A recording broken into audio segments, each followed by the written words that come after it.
Sir ಇನ್ನು actually ಇವಾಗ ಈ ಸಿನಿಮಾ ಏನು ಅಥಣಿ ಸಿನಿಮಾದ ಪ್ರೆಸ್ ಮೀಟಿಗೆ ಬಂದಿದ್ದೀವಿ. ರಾಕೇಶ್ ಪೂಜಾರಿ ಅವರು ಆ್ಯಕ್ಟ್ ಮಾಡಿದ್ದಾರೆ. ಅಫ್ಕೋರ್ಸ್ ನಿಮ್ಮ ಮತ್ತು ಅವರ ಒಡನಾಟದ ಬಗ್ಗೆ ನಮಗೆ ತಿಳ್ಕೊಳ್ಳುವಂತಹ ಕುತೂಹಲ. ಸೊ ಸಿನಿಮಾದಲ್ಲಿ ಅದೇ ನೀವು ಆ್ಯಕ್ಚುಲಿ ಹೇಳಿದ್ರಿ ನಾವು ಕಾಂಬಿನೇಷನ್ ಏನೂ ಇರಲಿಲ್ಲ ಅಂತ. ಬಟ್ ಏನಾದರೂ ಒಡನಾಟ ಇತ್ತ ನಿಮಗೆ ರಾಕೇಶ್ ಪೂಜಾರಿ ಅವ್ರ ಜೊತೆಗೆ ಹೇಗೆ?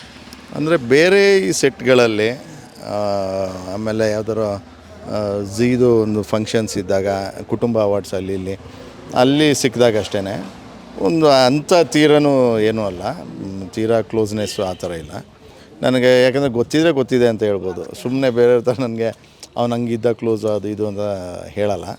ಬಟ್ ಈ ಸಿಕ್ಕದಲ್ಲೇ ಒಂದು 4-5 ಸರಿ ಸಿಕ್ಕಿದಾಗ್ಲೂ ಒಂದು ಜೋವಿಯಲ್ ಪರ್ಸನು, ಚೆನ್ನಾಗಿ ಮಾತಾಡ್ಸೋನು.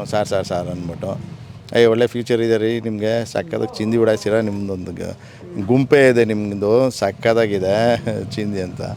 ಅದರಲ್ಲಿ ನನಗೆ ಅಷ್ಟೊಂದು ಇಲ್ಲ ನನಗೆ. ಅದು ಬಿಟ್ಟು ಬೇರೆಯವರು ಪರಿಚಯ, ಈ ಪ್ರವೀಣು, ಗೊಬ್ರಗಾಲ, ಆಮೇಲೆ ಜಗಪ್ಪ ಅವರೆಲ್ಲ. ಯಾಕಂದರೆ ಜಗಪ್ಪ, ಪ್ರವೀಣ್ ಆಮೇಲೆ ಗೊಬ್ರಗಾಲ ಎಲ್ಲ ನಾವು ಕ್ರಿಕೆಟಲ್ಲಿ ನಮ್ಮ ಒಂದೇ ಟೀಮಲ್ಲಿ ಇದ್ವಿ.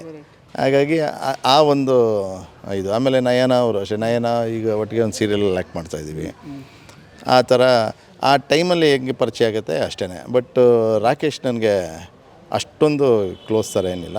ಸಿಕ್ಕಿದಾಗ ಒಳ್ಳೆ ಚೆನ್ನಾಗಿ ಮಾತಾಡ್ಸೋ ಹುಡುಗ, ಒಳ್ಳೆ ಹ್ಯೂಮನ್ ಬೀಂಗು, ಹೈಪರಾಗಿರೋರು, ಚಂಚಲವಾಗಿ ಕಚ ಅಂದ್ಕೊಂಡು ಚೆನ್ನಾಗಿರೋ ಹುಡುಗ. ಪಾಪ ಆಗಬಾರ್ದಾಗಿತ್ತು, ಶಾರ್ಟ್ ಪೀರಿಯಡು, ಏನು ಮಾಡೋಕ್ಕಾಗಲ್ಲ. Yes sir, thank you so much. Serial ಮತ್ತು ಸಿನಿಮಾಗಳಲ್ಲಿ ಹೀಗೆ ಬ್ಯುಸಿ ಆಗಿರ್ತಾ ಇರಿ, ಜೊತೆಗೆ ಪ್ರೇಕ್ಷಕರನ್ನು ರಂಜಿಸ್ತಾ ಇರಿ ಅಂತ ಕೇಳ್ಕೊಳ್ತೀನಿ. All the best. Thank you sir. Thank you. S.